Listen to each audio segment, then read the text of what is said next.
and gentlemen, welcome back to Doctor Who Reviews, far earlier than we all anticipated. Or should I say classic Doctor Who Reviews. Now, you might remember at the end of the last podcast we did, I very foolishly made a promise I'm regretting keeping already, where I said that we would do RaniWatch, Mark of the Rani and Time of the Rani. We would watch them and do a podcast on them sometime in 2020. The original intention was to do that quite a way into 2020. And then the pandemic hit, and we thought, well, people need something to entertain themselves during the isolation, so we thought, what the hell, let's bring it forward. And we brought it forward to right now, 3 weeks after our last podcast. Oh, joy. So, yeah. Doctor Who RaniWatch, it's here. She's That's here. not what you said the first time we did this. She's here. Get used to it. You said something different the first time. Yes, he did. Yeah, but the division wiped your mind to that, so don't worry about it. Oh, my God.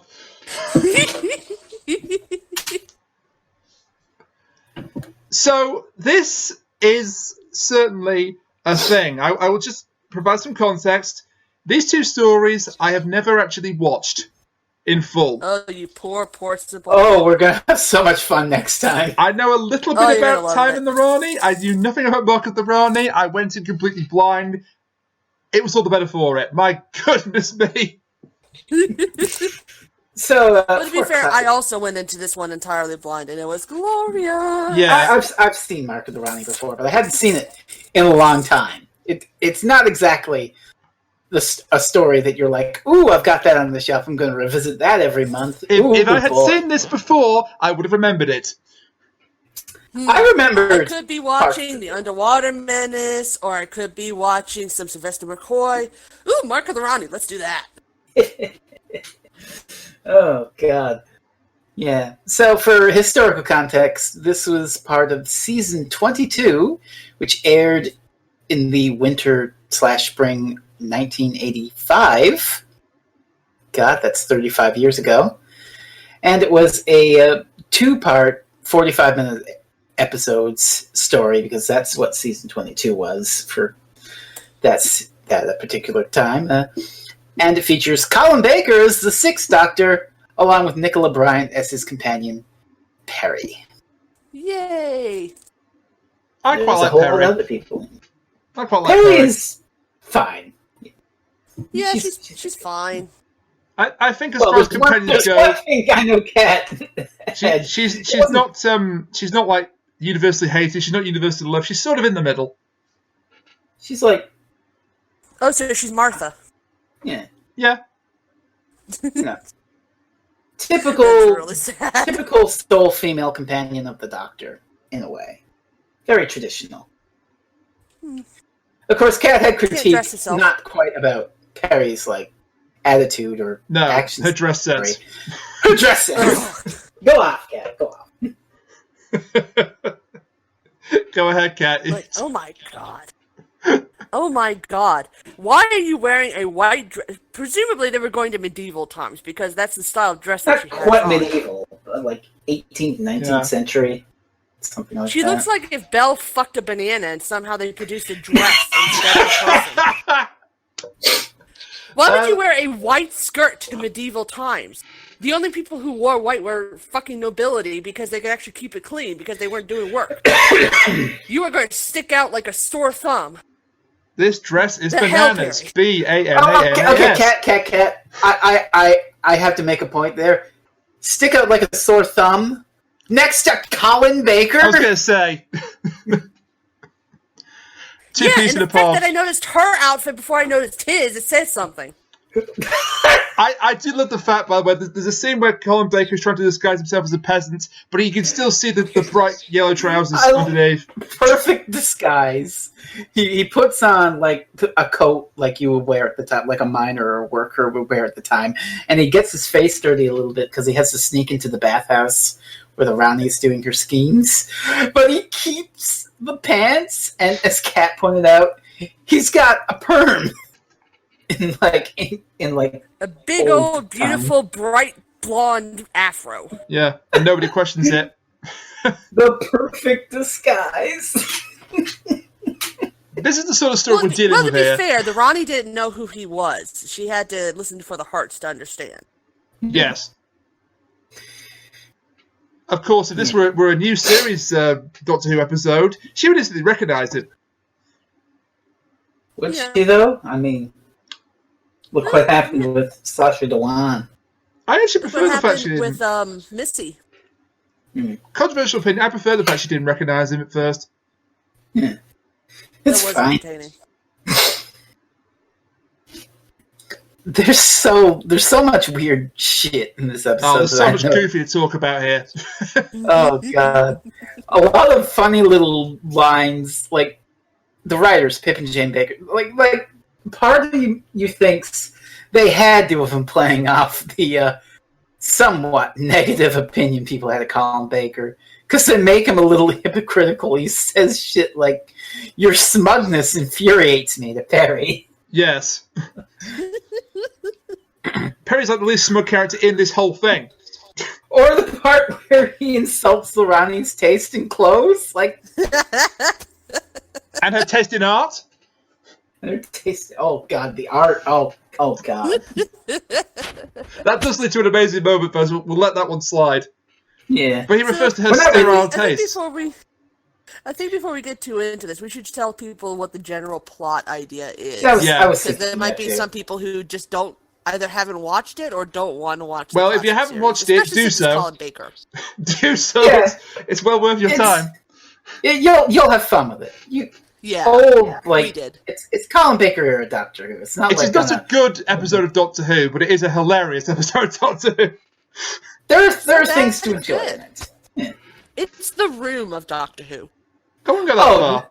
It's not quite that level, but it's still got some goofy shit. So the basic plot is we're in the pre-industrial revolution, England. Just I forget the exact location. Rainiac. It's Killingworth, which is near Newcastle. So it's somewhere I've never heard of, near somewhere I've never heard of. It's in very northeast dare you. England, and it's during the 19th century. Yeah, she's right. Northeast England. See, Kat did a blinking research. Why couldn't you? I know what just I had know. the I know the Wikipedia page season. open. I know the season and shit. That That this still area. counts as research, Kat. I'm trying to help you here. Shut up. So anyway, the Rani, who, if you don't know who the Rani is, she's a time lady, an exiled time lady from Gallifrey for rather silly reasons. She's an amoral scientist, and she's got control over this one planet, but her subjugation of them has caused them to kind of revolt. So in order to stop the revolt, she's come to Earth, and she's draining people of a chemical in their brains that they need to sleep, which has the side effect of turning these people insanely violent. As we see in the opening when, after she does this to some people in the bathhouse, they get into a goddamn towel fight, locker room towel fight, and then they break out and go ape shit in the town square. That poor let's child. Be fair. When I don't get enough sleep, I turn very violent as well. That poor child. They just go out and kick a random child. And doing it also leaves a red mark on their necks, which is the titular mark of the Rani. Yeah. It's just that So scene the where they Rani's- go out and wreak Credits. havoc. I just love the fact they just kick a random child to the ground. Yeah. So the Rani's doing all this shit, and then the Master shows up to basically fuck with her and be like, "Hey, the doctor's around. I want to kill him. You help me kill him." And the Rani's like, Well, "I just want to do." I believe what they said in the episode is the Master drew the Doctor to there by fucking with the TARDIS. Yeah. There's Yeah, a that's line the there. explanation given. So he's basically just fucking around with his endless vendetta of, I need to destroy the Doctor. But what's funny is the Rani doesn't give two shits about this. No. She just wants to do her science experiment. And she's like, you two go kill each other somewhere else. I do not give a shit. But the Master blackmails her, and she's like, fine. Let's kill the Doctor. I should also point out this point that the Rani is disguised as an old crone. Yeah. I think they call it grandma, don't they? Yeah. She drops that about halfway through episode 2. But, yeah, for the first part of it, she's disguised as a crone.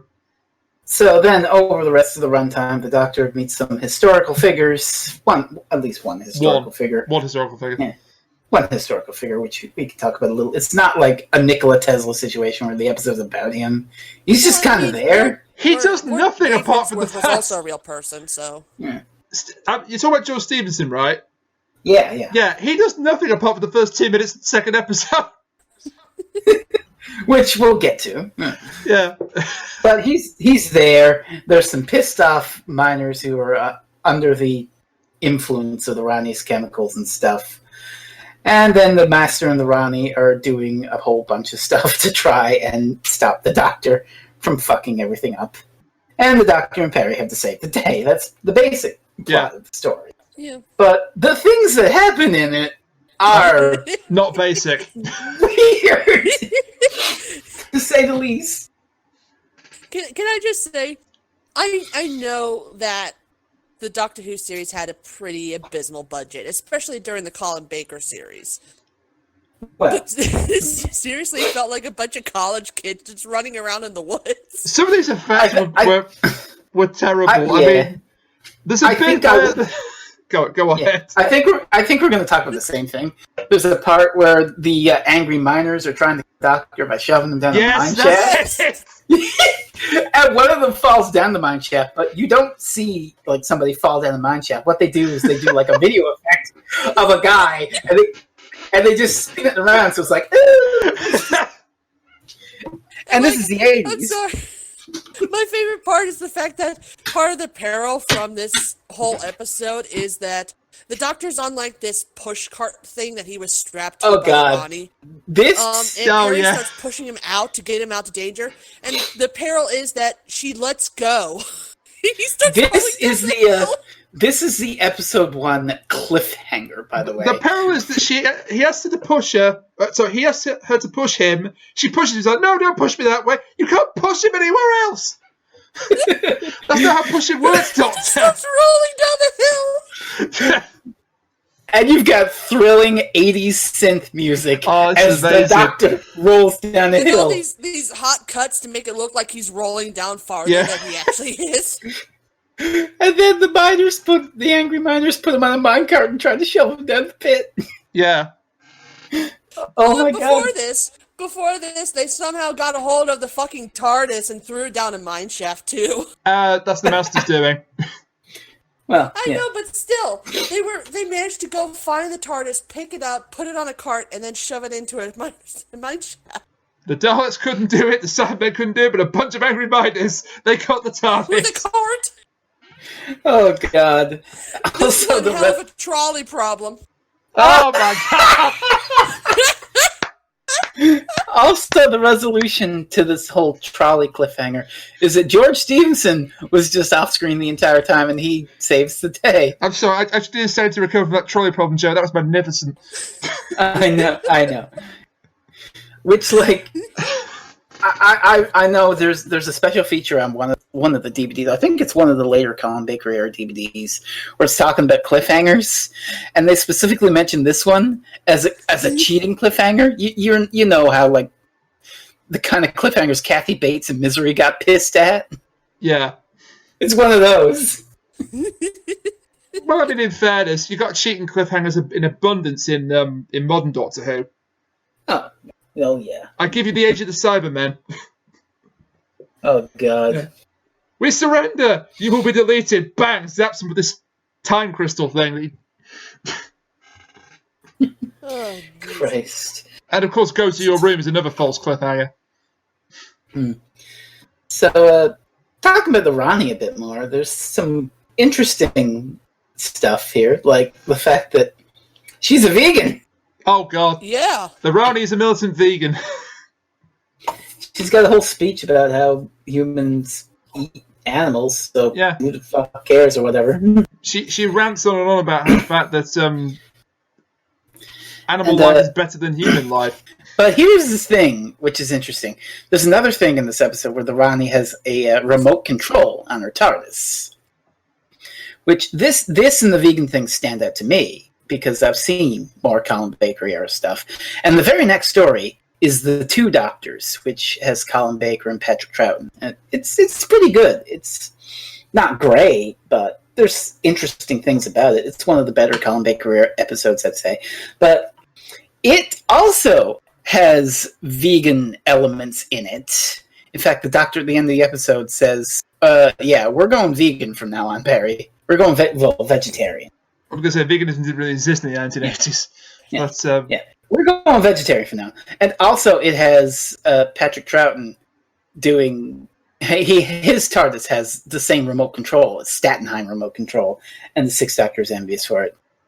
And, you know, Two Doctors, it's what gave birth to Season 6B, so... Wait a second. So, in this story, the Doctor comments that the Rani making the TARDIS remote control is so clever. No, well... But in the very next one, the Doctor has done it himself. No.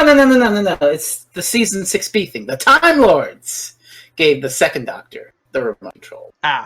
Right. Yeah. It's Season 6B shit. So that stood out to me. It's like, wow, there's some pretty interesting cross ideas from these episodes. Thinking about it, the Rani really isn't vegan because humans are animals and the drugs she extracted from their brains were an animal product, so... That's a good point, yeah. Products. Yeah. So she's vegetarian. And she's very callous about humans. She will dispose of them without really batting an eyelid. She has some like her servants because she's extracted this fluid and she's got like 2 serving in the lab. At one point the master comes in and just zaps one of them. She's, oh great, now I need a new assistant. Thanks for that, master. We're gonna need another Timmy. So she just makes one. And then like a couple moments later she just outright kills both of them. Yeah, in the second episode she's like, oh, I can't be seen outside with these 2. Oh well. Off you go then. And just zaps them. So before we talk more about the Rani, I just wanted to mention something that I actually found pretty interesting, a level of giving depth to Peri. In the second half, she wants to try and help the people like rest, so because they can't sleep and shit, they can't get proper rest. So they actually remember that Peri started out as a botany major, or something along those lines, in her debut episode. And she's like, oh, if I had some sort of herb, I could maybe mix up a concoction to help out. And one of the other guys is like, yes, here, well, let me check my notes. Oh, this plant would do the trick. Which is kind of undercut by the fact that the doctor just steals the brain fluid the Rani stole back. And after the episode, the Peri's like, oh, I've got this herb thing. Oh, no need. I got this stuff here. Here you go. You don't need this shit. I'm the doctor. I saved the fucking day around here. Jesus. I like the fact that it was trying to give Peri something, useful to do. Something useful to do while dressed as a goddamn banana. Yeah, all right. Okay. I think we should talk about... So putting aside the Chiquita banana lady. I think we should talk about the elephant in the room, as it were. Okay. Some of the goofier aspects. I'll give this some build-up then. The Rani's... Well, first, I think we should talk about the little trap the Rani leaves when she abandons her base. Oh, I love this. Okay, so yes. Yes. So, as Jerry's right pointed out, the Doctor and Peri go into the Rani's base, which has now been abandoned at this point. Mm-hmm. The 2 dead guys are on the floor. And the room is empty, apart from this strange painting. Which I think this is a Turner. It's like one of those folding dividers to make it clear. I think this is a Turner, it's got, right? A painting of mountains and stuff on it. Is it a Turner? I think it's a Turner, and he makes this weird comment like, "Oh, that's not up to the Rani's sterile taste." So he thinks, right, something's going on here. So he says, "Shall we find out if she's a genius or not?" Pulls the damn divider. Gets a sort of, is it a silver cord thing? He gets out of his pocket. Yeah. It's a picture of like a mountainous volcano thing. And somehow this flat 2D surface starts emitting mustard gas. The Surprise! volcano fucking erupts. Yes. It's beautiful. It's a flat 2D surface, but it erupts in 3D. Oh god. Flatlining for your heart context, out. people.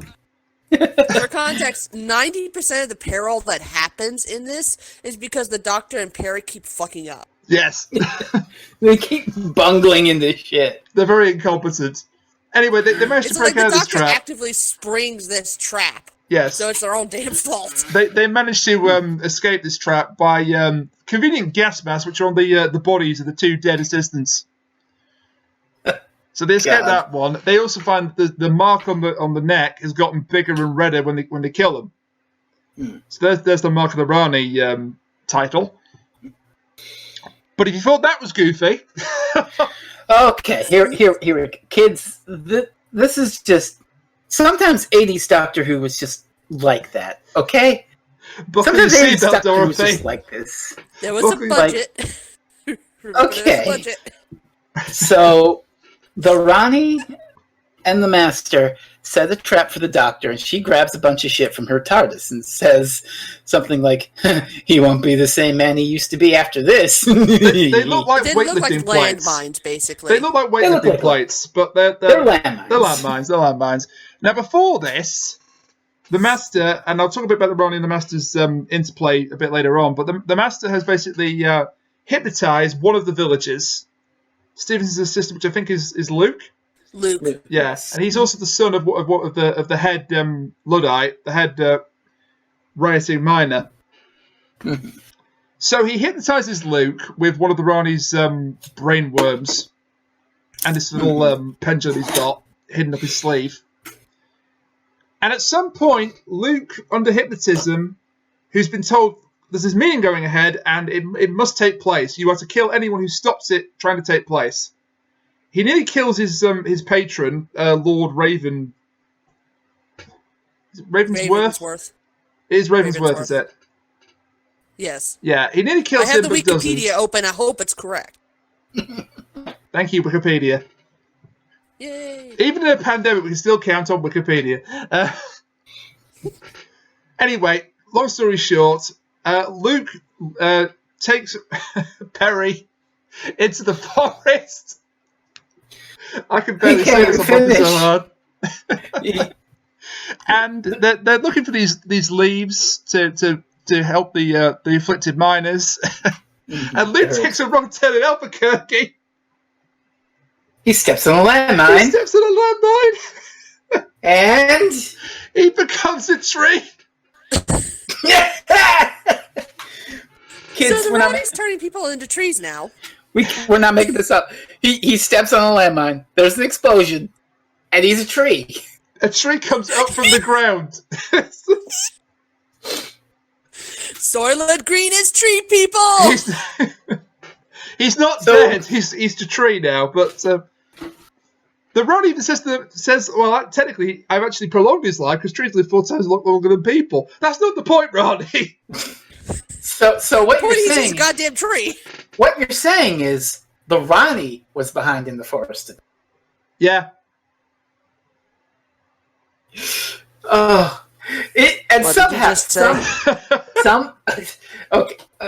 somehow it gets goofier. It gets goofier. I'm surprised that Ken had just quit the podcast right there. Oh, you're in trouble now, boy. Oh, I know. It gets goofier, yes. It does get goofier. So, Peri is wandering through this minefield, this dangerous minefield, and she's about to step on a mine too when she's near the Luke tree. And the Luke tree grabs her. Yeah. In the boob. It's almost it's like a grab to save her from the thing, but it's also like it very much looks like a grope. Oh shit! We forgot to mention the part where the doctor has the Master and the Rani hostage. Cat. I know you that comes after dildo this. Point. That comes after this, but does it? It's around the same time. Well, so after Peri's been grabbed by the tree, this weird gun thing. Who knows what the hell it is? But it seriously looks like a big black dildo. He kills the dog with it. But they don't show it out. So they don't show it on screen because I don't care. It's still a dick. Yeah. It's like a disintegrator ray. They put a 80s red effect over somebody and they go ah. It's a vaporizer, yeah. It's not a tissue compression gun. No, I thought it was originally, but no, it's a vaporizer. No, it's so funny because these two are just watching the clearing, waiting for the doctor to come through. The doctor goes, leaps in and Whaps it. like karate chops this thing out of the master's hand. Yeah. And then picks it up. And it's a dildo. Cat was very amused about the dildo. Seriously, if you look at it, it seriously looks exactly like one. I don't know if the prop department was just very drunk that day. Yeah, but as good as the dildo is, it does not compare to Luke taking the acting advice of be a tree, literally.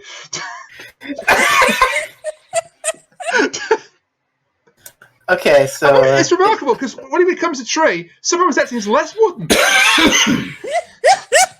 Oh my god. Jesus. I think I just committed murder live on podcast.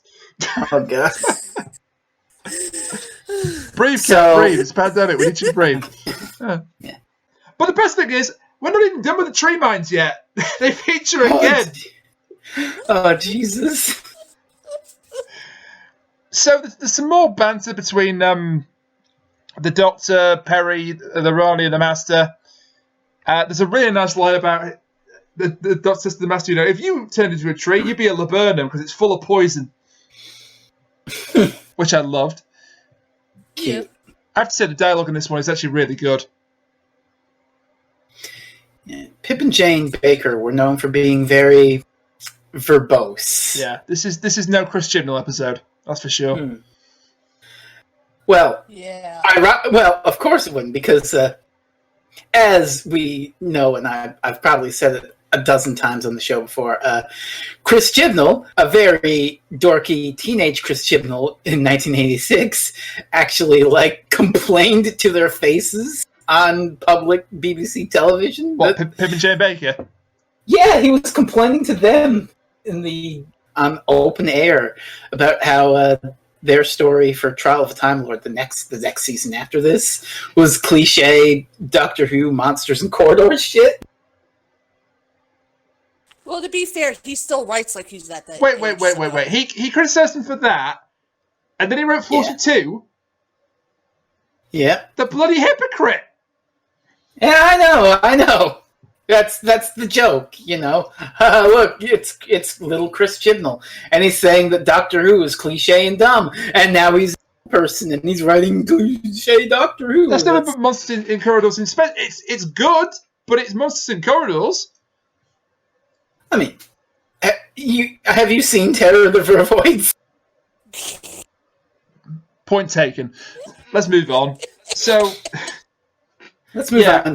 We're not done. We're not done with the tree mines. After this banter between the four of them, the miners show up again. Yes, they do. And and at this point, the Roddy says, "Oh, you got another moral dilemma now, Doctor. What are you going to do? Are you going to try and stop them running into the minefield because there's about to be a lot more trees in this forest?" He doesn't do this. He doesn't do this. He goes to sort of help them. They attack him again. Peri is now left behind with the Master and the Rani, I think. Or does that happen later? Yeah, no, I know. Yeah. So now she's pointing the dildo at them. That's a sentence I thought I'd never come out of my mouth, but there you go. It's God. I can't take that back ever again. Thanks to Some that. fan fiction writer out there is having a ball. Listen, y'all. The 80s were a different time. Some fan fiction writer out there just popped a semi hearing that sentence. Let's be honest here. But anyway, here's the point. The Doctor is kidnapped again by the miners. They sort of taped this pole thing. It's like, you ever see Return of the Jedi, the part where he walks to capture everybody and they're going to eat them? It's like they tie them up like that. It's like a meat about to be roasted on a spit, basically. Like hanging off the pole. So you got one miner carrying the stick in front, the other's holding it in the back, and the Doctor's in the middle. Anyway, at some point, and I can't exactly remember how this happens, at some point the miners get spooked. Mm-hmm. And they start running into the clearing. and the two motherfuckers who were carrying the doctor step on tree mines. Simultaneously. At the same time. Yes. And now the doctor's hanging between the trees because now the branches are holding the stick that he's on. And his ass is, well, according to the episode, according to what we're supposed to believe, his ass is directly over a tree mine and he's slipping. Yes. It's amazing. Of course, if you look at it, he's not anywhere close to that tree mine. No. They couldn't He's get a like chance. shuffling back and forth, and he's like got his legs up, and he's trying to untie himself. It's ridiculous. What's also ridiculous is these are the only two miners that step on mines. Of all the whole group of about 8 of them, it's just these two. The miners that step on mines. And thinking I back hate you. to this. I hate you. I'm not the one who made that wooden pun. But that was clever. Yours is just... You said it first. I was just repeating what you said. It's just a minor upset. Oh, God. Now it's your turn to break, motherfuckers. There's a huge difference between saying that someone's acting as less wood and actually repeating the words miner and mine. Oh, all right, maybe there isn't. Can we just move on? Oh, come on, Rani. What kind of a bone you got to pick with me? Can we just move on, please? Yeah, yes. I have one last thing to say about the mines. I love how, during the part where Peri is being guided by the Rani through the minefield, they're making it seem like super dangerous. Like she might step on a mine at any time. The Rani doesn't remember where she put them all. Oh no. And then you cut to the scene like 5 seconds later, and like every single mine that we see is exposed. Yeah. But all she does, throw some leaves over it. Yeah. She throws some leaves over every single one, and it's shown carefully that she throws leaves over them. And then later on, we see all of them are uncovered. Yeah, that's quite a good continuity You clearly see the fucking thing. That's quite a big continuity Also, they error. just kind of left the mines there, so now we're going to get a bunch of deer trees, too. Oh, Jesus. Bambi's mother, no! Oh, my Here God. comes Thumper. Coming. Oh, there's a tree now. And there goes Thumper. It's cottonwood. What's that bang? Is that a woodpecker? No, it's just a Thumper tree. Jeez. Oh, God, that's right. The way that the Rani tricks Peri out of getting held at this point. is weird, this. So, at this point, the doctor's gone off again, as you do. As he does. Peri's now got them in the mine, the Master and the Rani. The Rani has a coughing fit. Now, earlier in the serial, it's established she uses these capsules to sort of maintain her lungs, because the atmosphere of Earth affects them. It's funny how this doesn't affect the Master or the Doctor or any other Time Lord we've seen in the series up to this point, but it affects I don't her. think it's a Time Lord thing. I think it's probably some sort of condition she picked up out. Or it could be the planet she was on. You see, you've fallen for the Rani's trap, because that was what we call a lie. Yeah. But maybe she picked it up on that planet that she rules. Or maybe she wanted to do to the Master exactly what she does to Peri here. It's true. Yeah, exactly. She Which was faking is the whole coughing fit so that she could pull out one of the capsules and be like, I need this for my lungs. Ah, got you. Yeah, she fakes a coughing fit and then she throws Goldar's magic dust onto Peri.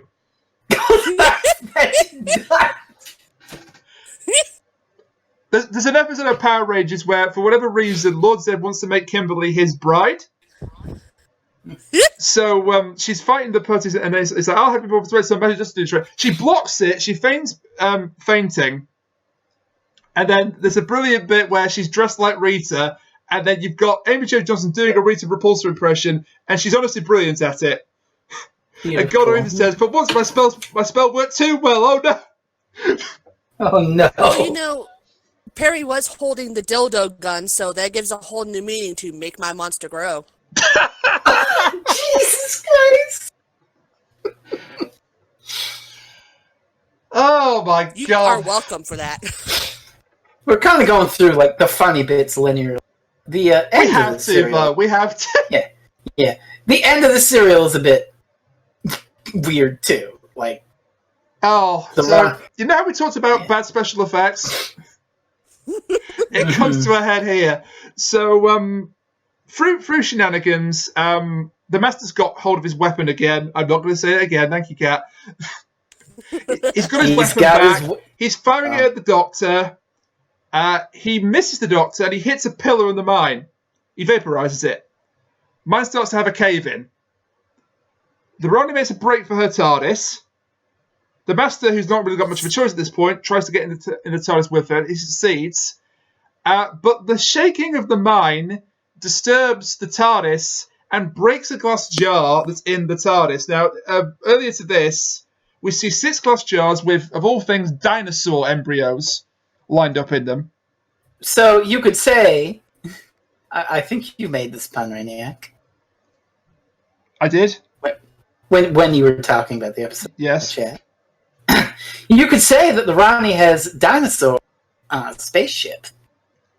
I didn't make that joke. That was me, you asshole. Yes. That was you. Okay. That was okay. Kat. Credit the cat. My apologies. I'm too busy wondering why the Master were being chased by the Chewits dinosaur. Oh, God. And let's also make sure to add in that earlier to this, the Doctor had been on the Rani's TARDIS, and he did something to the accelerator, basically, so that it's constantly accelerating the entire time. Yeah, it launches them into far space. You don't see any of this, but it launches them into far space.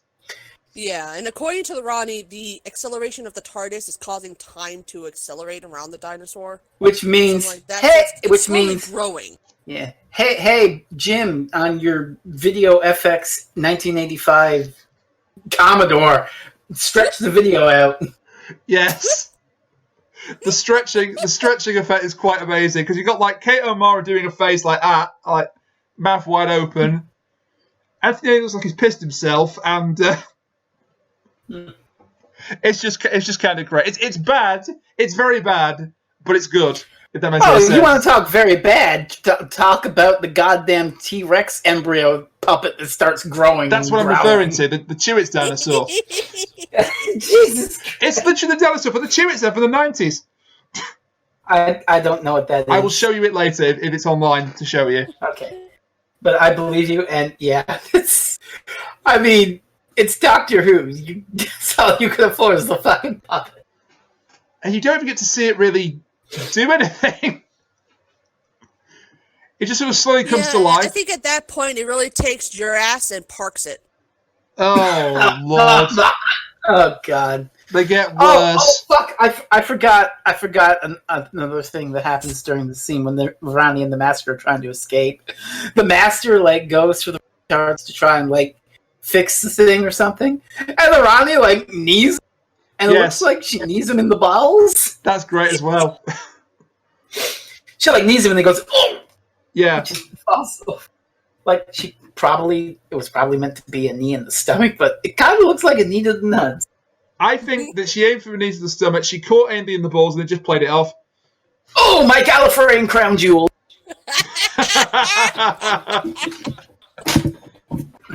Right in the panopticon! Well, we already know he's compensating for something, so...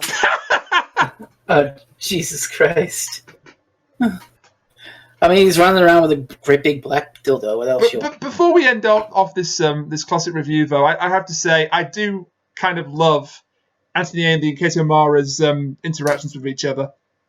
Oh, it's great. They're great together. But Rani just doesn't give a fuck about any of this. It's amazing. They are reluctant partners. At times they sort of revel in evil together, but they're very much reluctant partners. Yeah. The Rani is only following him because he's got what she needs, the brain fluid, which he keeps threatening to smash. Yeah. The Rani gets into it a bit when she gets at the tree mines and stuff, and she's like, oh, yeah. Yeah. There's going to be a lot more trees in this forest, but apart from that, she's playing it mostly straight. While Ainley, and I will admit he's the Master I'm least familiar with, Ainley just hams it up. He's good at that. But he works. He works as hamming it up. I mean, I can't say anything. My favourite Master was John Sim, and he hams it up amazingly. But oh yeah. Well, and Missy, to be honest, Missy and Sasha Noir, they're all great. But yeah, you get my point. Yeah, I'm not too sure how I feel about Ainley, just because he seems really stiff in this episode, and I fully am aware that this is like the only episode I've seen with him in it, so I'm willing to give him another chance. But he just is really stiff in his portrayal of the Master. I've seen him in Survival. I've seen him in what the hell's it called? Is he in Castrovalva? He is in Castrovalva. Yeah, that's the one. That's his debut, isn't it? No. Keeper of Tremors. Yeah. Keeper of Traken. Keeper of Traken. Sorry, he is Tremors. Yeah. Anthony Ainley plays Tremis, and the Master is like a melted face monster who steals Tremis's body at the end of that episode. Yes. And that it becomes the Anthony Ainley Master. Okay, so it's Castrovalva is his debut in the Peter Davison era. Yeah, which is also the debut of the Peter Davison era. Yes, gotcha. I think that's the only thing I remember him being in, other than, of course, the Five Doctors, but everyone's in that, so... Oh, yeah. He's pretty good in the Five Doctors. Is that what the Brigadier just punches him out of nowhere? Yeah! Nice to see you again! Bang! It's so good. Isn't that also the episode where he's actually trying to help the Doctor for most of it? Yeah. He's on a mission for the Time Lords. And they just keep throwing him down a cliff. Like he encounters John Pertwee, and John, I'm not going to believe. Yeah, it's a running gag in that whole story. He just keeps getting thrown off a cliff. God. And by the end of it, he's really fed up with this, and then he gets punched out by the Brigadier. It's great. It's so good. He's pretty good in Five Doctors, I gotta say. There's a lot of good moments. He's pretty good in Survival. Oh yeah, he's great in Survival. Yeah. Because he's like half turning into a furry. Yeah, wasn't meant to be. I'm just going to ignore that. Wasn't meant to be his exit, but it turned out to be his exit. Well, I think we should wrap this up before we break Cat permanently. Yeah, classic Doctor Who. Sometimes you can just say shit about it, and it's weird. Like fish people with googly eyes that go on strike. I also I did dig the design of the outside of the Rani's TARDIS. It's just like a cabinet. It's the lights on it though that were really nice. Oh yeah, the lights are nice. It's got these two I like the interior too. It's like because I don't remember if we ever see much of the Master's TARDIS. I know we see it in Colin Baker's last episode, and it's basically just the '80s TARDIS, but with black walls. Like it's just the TARDIS set, but black. Yeah. But the Rani's TARDIS is like all silver, and it's got pink lights. Yeah, I dig it. It's got these Saturn-like rings around the time rotor. It's very 80s, but very neat. Now we know where all the budget went. Really cool. That's where the budget went. The budget all went on the Rani's TARDIS. And the video effect to make a minor fall with video effects. Yeah, spent that money well. I will never hear any more criticism now of that bit in the Wedding River song where Gantok is eaten by the skulls, because it's not as bad as this. That's pretty bad, but it's not as bad as this.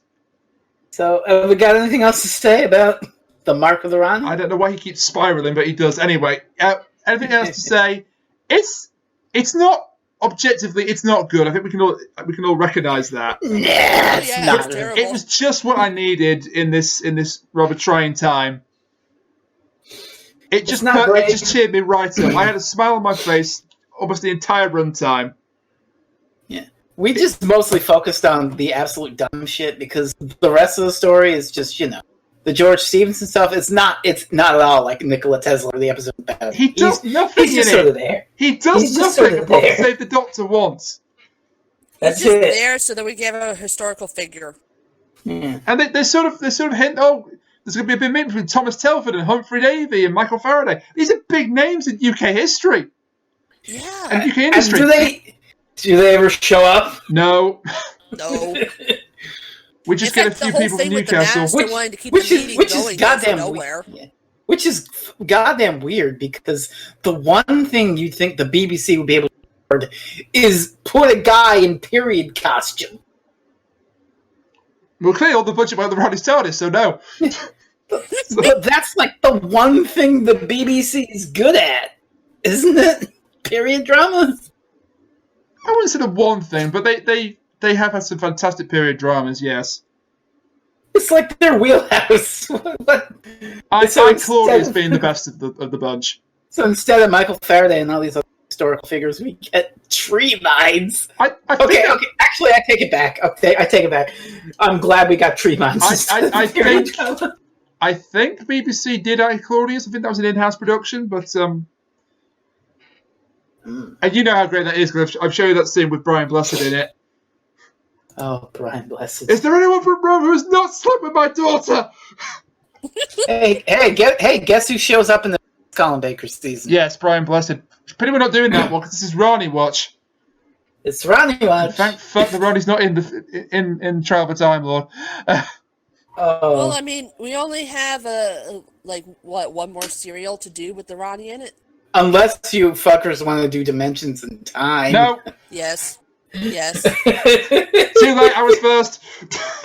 Too late. I speak louder. Yes. Oh. Cat's American. She can shout over all. We'll do a bonus to the RaniWatch. I hate you. We'll do a bonus to the RaniWatch. Oh boy, that's going to be fun. And then after the RaniWatch is the Master Watch. Oh God, no. Oh, the Master Watch, Jesus. I mean, we are in pandemic quarantine for like ages. It would just be. Don't remind me. It would just be falling over Roger Delgado. I think my government said 8 weeks now. You would not want to do Master Watch with me, believe me. It would just be me falling over Roger Delgado for 50 minutes at a time. Hey, what's wrong with that? Not very good podcast material, though, is it? He says as if quality ever mattered. I'm sure we'll think of something we can use to fill the time. That was dangerously close to turning into that laughter from Austin Powers. Oh God! So Mark of the Rani. Yeah, not good, but it has enough absolutely dumb shit in it that we got to chuckle. But funny, very funny. Like you could have worse times with Doctor Who. Yeah, Chibnall. I'd put it in the middle again.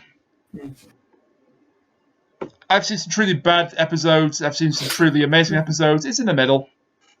It's pretty much exactly like a popcorn movie. A movie that you go in not for the plot or for any of the actors. You go in just to watch some dumb shit happen on TV. I think if it wasn't for the tree mines and the other goofy stuff, it probably would have been much lower, but yeah, that elevates it. So I mean, there are better stories in this particular season, like Vengeance on Varos, which I think you'll know from the Five-ish Doctors. Many say it's a classic. I would say it's the best Colin Baker serial. You're not wrong. There isn't much competition, but it's the best Colin Baker serial. Well, Vengeance on Varos is good. I like the Two Doctors, but it does have its problems. Revelation of the Daleks. Mind Warp, the Brian Blessed one is pretty neat, and that's basically everything else is just like either not that great but goofy and then bad. And then in its own separate dimension of hell is the Twin Dilemma. Thanks, Kat. You're welcome. Love you, boo. So this has been part one then of the impromptu RaniWatch. And based on this, I haven't got the faintest idea what I'm getting into next week when we look at Time and the Rani. Listen. If you have either of you seen any of Time and the Rani? I know one major thing about it. Oh, you've already seen it? Okay. I've seen the whole thing. Okay, you've seen the whole thing, so it's only Rani. That was actually, you sent it to me, and I think that was my first proper episode of Doctor Who Classic. Oh, you poor person. Joy! Okay, Brainiac, I'm going to make a claim here. If you thought Mark of the Rani was goofy, hold the fuck on! I actually love the sound of that. You don't know. You don't know. We're stuck at home instead of getting shopping and medicine. Bring on the goofy. Oh, next time we ratchet up the Goofy. Colin Baker's been sacked. We gotta rush out a script. Holy shit, get Pip and Jane Baker on the line because it's time and the Rani. Yeah, and wasn't this, correct me if I'm wrong, wasn't this Sylvester McCoy's first episode as the Doctor? It sure was. Yeah. Oh, it's this one! Yeah! Okay, I'm looking forward to it even more now. Oh, it's gonna be good. So, sign out. Okay, we'll sign off then. Thank you for listening to this Impromptu podcast. We hope it kept you entertained in these very difficult times. And join us next week when, God help us, I watch and review for the first time Time and the Rani. And these two people laugh at me a lot, I'm guessing. Well, we're gonna laugh at the episode, not at you. Yeah. Okay, laugh with me, not at me. Yeah. And then everybody stick around on April 1st. We're doing the Twin Dilemma. No, we're not. Oh, one more thing I want to Yeah, point we out are. briefly, because we'll be doing this next week as a cat schedule. So on the 26th of March, there will be a simultaneous watch on Twitter of Rose. Oh yeah, I missed the day the Doctor one. Yeah, it was brilliant, but I had to miss it because I was doing things on that day. But it was just great to see Tom Baker, Gallifrey, Save the Day, John Hurt, others. It was all trending.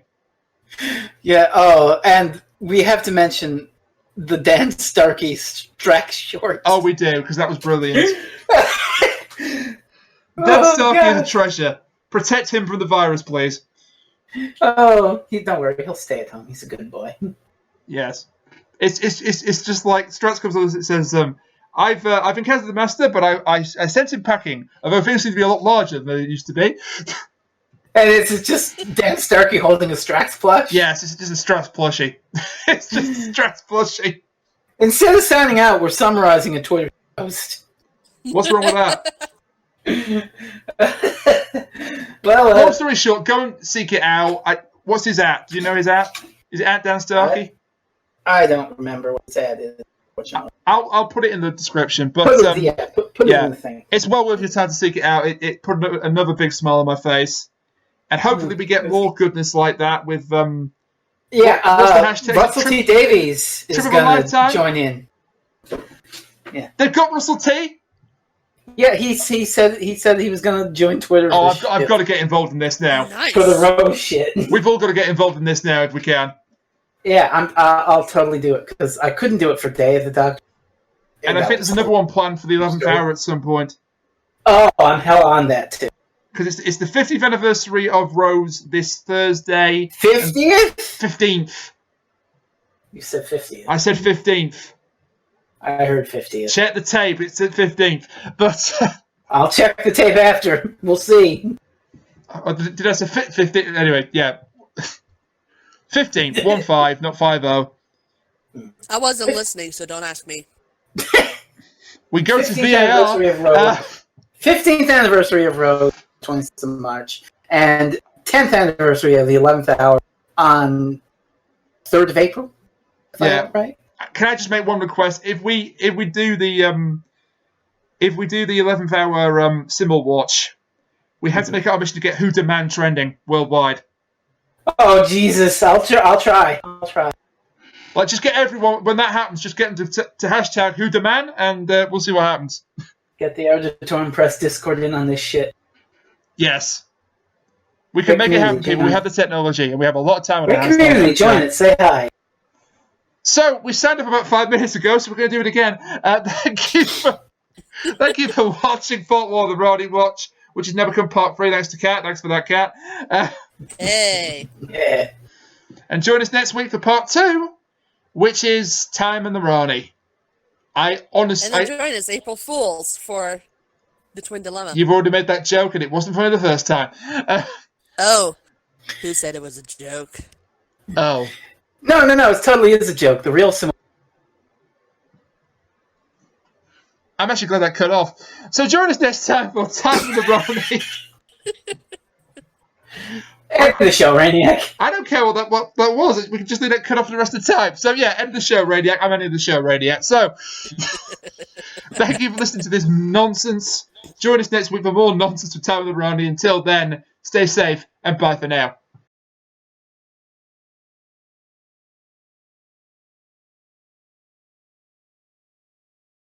Sailor Moon says, practice social distancing. Oh my god. Stop!